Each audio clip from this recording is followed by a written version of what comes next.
घोटाला हुआ कहाँ है? ये तो एज्यूम किया जा रहा है कि ये नुकसान होता है। देश के इतिहास में कोई सीएजी की रिपोर्ट करप्शन के बारे में नहीं लिखती, अनियमितों के बारे में लिखती है। सीबीआई आपके पास है, ईडी आपके पास है, एसीबी आपके पास है, तमाम एजेंसी आपके पास है, और आप इतने टाइम से कर रहे हो, तो घोटाला हुआ कहाँ है? हाउस को मिसलीड ना किया जाए। ये तय हो गया है कि ईडी और सीबीआई का जो एक्शन चल रहा था वो सही रास्ते पे चल रहा था। आज सारे हमारे विधायक गेट के बाहर है, वहां पर भी बैरिकेड लगा दिए गए और वो धूप में बैठे हैं। जब कोई भी सदस्य मार्शल आउट होता है सदन से, तो रूल बुक कहती है कि वो प्रेमाइसेस से बाहर जाएगा। 10 साल हम लोग भी सरकार में रहे, आप भी थे, तो आप तो कई मरतबा टेबल पे भी खड़े हुए, लेकिन कभी ऐसा नहीं हुआ कि आप अंदर आने की तो इजाजत दे सकते थे। अब से पहले भी ऐसा हुआ है, इतना नहीं होना चाहिए। अमानतुल्लाह कोई तरीका माइक बंद करिए। अरे आप इस तरह से बात करके आप ना तो मुझे डरा सकते ना दबा सकते। और सरकार में जिन वादों के साथ आप आए वो वादे आप पूरे कर नहीं रहे हो। 2500 रुपए महिलाओं को देने की बात आपने की थी, वो आप वादा पूरा कर नहीं रहे हो। सिर्फ दिल्ली की जनता को गुमराह करने का काम ये सरकार कर रही है।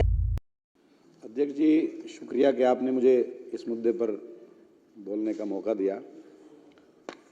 22 हम विधायक हैं, 21 को आपने जो है वो सदन से क्या बल्कि विधानसभा से बाहर भेज दिया। और ये शायद 10 साल हम लोग भी सरकार में रहे, आप भी थे, और आप तो कई मरतबा टेबल पर भी खड़े हुए, लेकिन कभी ऐसा नहीं हुआ कि विधानसभा के परिसर से बाहर।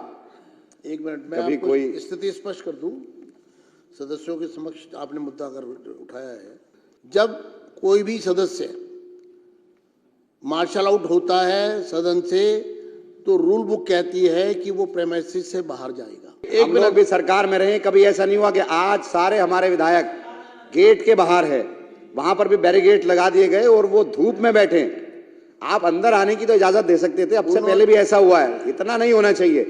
इतना ठीक है, आप जीत गए, जनता ने आपको जिताया है और सर आंखों पर है, आपको काम करने के लिए जनता ने जिताया, लेकिन ऐसा नहीं होना चाहिए कि दुश्मनी इस हद तक हो कि आप विधानसभा के परिसर तक में हमें अंदर ना आने दें। तो ये बिल्कुल कतई तौर पर नहीं। देखिए, मैं तो ये चाहूंगा कि आप तमाम हमारे जितने भी साथी हैं आप उनको बुला लें। कई बार ऐसा हुआ है कि आपको बाहर भेजा गया, जब अनुरोध आपके दूसरे साथी ने किया तो हमने ओम प्रकाश जी को और दूसरे लोगों को आपके अनुरोध पर हमने बुलाया। तो मैं तो यही चाहूंगा कि वो सारे पार्ट हैं, और क्योंकि अभी जो है आपका डिप्टी स्पीकर का भी चयन होना है, उसका इलेक्शन होना है, तो उसमें अपोजिशन अगर नहीं रहेगा तो वो ठीक नहीं होगा किसी भी लिहाज से।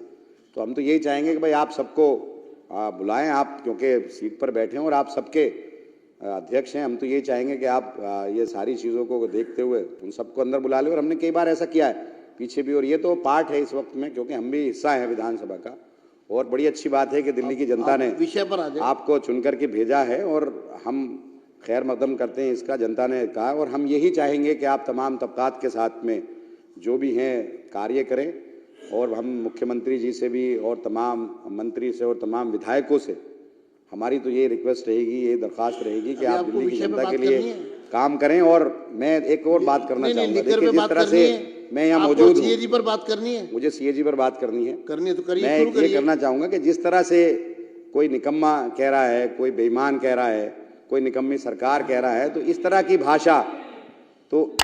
की भाषा का इस्तेमाल नहीं होना चाहिए। देखिए, सीएजी रिपोर्ट सदन में पेश हुई और उस पर मैं चर्चा सुन रहा हूँ, और मैं देख भी रहा हूँ कि सीएजी रिपोर्ट में जो कहा गया है, पिछले 2 साल से ये शराब घोटाले पर आए दिन ये तमाम चीज़ें आ रही हैं, और हमारे दिल्ली सरकार के करैक्टर को जिस तरह से बदनाम किया गया, जिस तरह से करैक्टर असैसिनेशन किया गया, वो सबके सामने है। और आप इसी को करके आज सरकार में आए हैं। तो अब हम तो ये चाहते हैं कि जब आप सरकार में आ गए हैं तो आप जनता का काम करें, जनता के मुद्दों को भटकाए ना। आपने 2500 रुपये का वादा किया, 2500 रुपये की आप वादे को पूरा करें। आप एक तरफ, अब आप सीएजी रिपोर्ट में कहा गया है, बुला रहा हूं, सीएजी रिपोर्ट में कहा गया है, सीएजी की बात करिए, कि भाई नॉन कन्फर्मिंग एरियाज के अंदर ठेके नहीं खुले, उससे 941 करोड़ रुपए का घाटा हुआ। कुछ लाइसेंस वापस कर दिए गए, 800 करोड़ से ज्यादा का घाटा वो हुआ। आप 2000 करोड़ के घाटे की बात कर रहे हैं कि सरकार के रेवेन्यू का लॉस हुआ 1800 करोड़ रुपए, तो ये होता है। तो हम तो ये पूछना चाहते हैं कि जो आप इतने दिन से, सीबीआई आपके पास है, ईडी आपके पास है, एसीबी आपके पास है, तमाम एजेंसी आपके पास है, और आप इतने टाइम से कर रहे हो, तो घोटाला हुआ कहाँ है? ये तो एज्यूम किया जा रहा है कि ये नुकसान होता। और जो इसमें 8 अध्याय हैं, 8 अध्याय के अंदर 7 में पुरानी जो पॉलिसी है उसके बारे में कहा गया है कि उसके अंदर जो कमियां थी वो कमियां बताई गई हैं, और एक अध्याय के अंदर बताया गया कि ये इसके अंदर ट्रांसपेरेंसी थी, अगर ठीक से इंप्लीमेंट किया जाता तो ये लॉस नहीं होता बल्कि फ़ायदा होता। पंजाब के अंदर यही पॉलिसी इंप्लीमेंट हुई, 1 साल में फ़ायदा हुआ, दूसरी मर्तबा दूसरा फ़ायदा हुआ, और जो पहली पॉलिसी उसमें फ़ायदा ये अपनी नहीं बात हुआ। बोल ले, फिर आप बोल ले। तो हम तो ये कहना चाहते हैं कि भाई आप तमाम और एक अरे वो कोई बात नहीं, एक मिनट पॉइंट ऑफ ऑर्डर। आप इस तरह से बात करके आप ना तो मुझे डरा सकते ना दबा सकते। अमानतुल्लाह कोई तरीका, माइक बंद करिए, 2 मिनट रुकिए। Point of order is- point of order देखिए, पॉइंट ऑफ ऑर्डर का मतलब है सारी कार्रवाई रुकेगी, और जो सदस्य पॉइंट ऑफ ऑर्डर यानी कि व्यवस्था का प्रश्न, व्यवस्था का मेरा- प्रश्न अगर उठेगा तो पहले वो सुना जाएगा। अध्यक्ष जी, मेरा पॉइंट ऑफ ऑर्डर है कि रिकॉर्ड के ऊपर मिसलीड किया जा रहा है इस हाउस को। सीएजी की रिपोर्ट कभी ये मेंशन नहीं करती कि इसमें करप्शन है कि नहीं। सीएजी की रिपोर्ट अनियमितताओं को जो है बताती है और उसको उजागर करती है। उसके बाद उस पर क्रिमिनल एक्टिविटी होनी है कि नहीं, उसको क्राइम एजेंसीज और पीएसी रिकमेंड करती है एक्शन के लिए।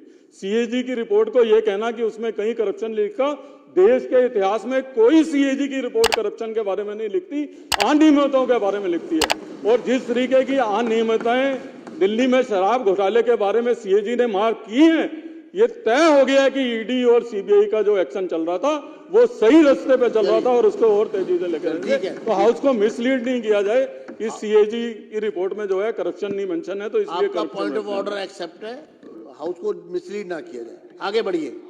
मिसलीड नहीं कर रहा है, मेरा सिर्फ कहना यह है कि सीएजी की रिपोर्ट में तो ये एज्यूम किया गया, ये जो है नॉन कम्युनिकेशन एरियाज के अंदर दुकानें खुलने किसने नहीं दी, कि क्या दबाव बनाया गया। पहले साल के अंदर ही सीबीआई ने एफआईआर दर्ज कर ली, ईडी ने एफआईआर दर्ज कर ली, गिरफ्तारियां शुरू हो गई। जो ट्रांसपेरेंसी इसके अंदर थी उससे फायदा होना था, फायदा नहीं हुआ, लोग डर गए। तो ये तो तमाम एजेंसियां आपके पास थी और इन्हीं एजेंसियों का इस्तेमाल करके आज आप सरकार में आ गए, और सरकार में जिन वादों के साथ आप आए वो वादे आप पूरे कर नहीं रहे हो। 2500 रुपए महिलाओं को देने की बात आपने की थी, वो आप वादा पूरा कर नहीं रहे हो। जो आपने काम करने की बात की थी वो आप कर नहीं रहे हो। सिर्फ दिल्ली की जनता को गुमराह करने का काम ये सरकार कर रही है।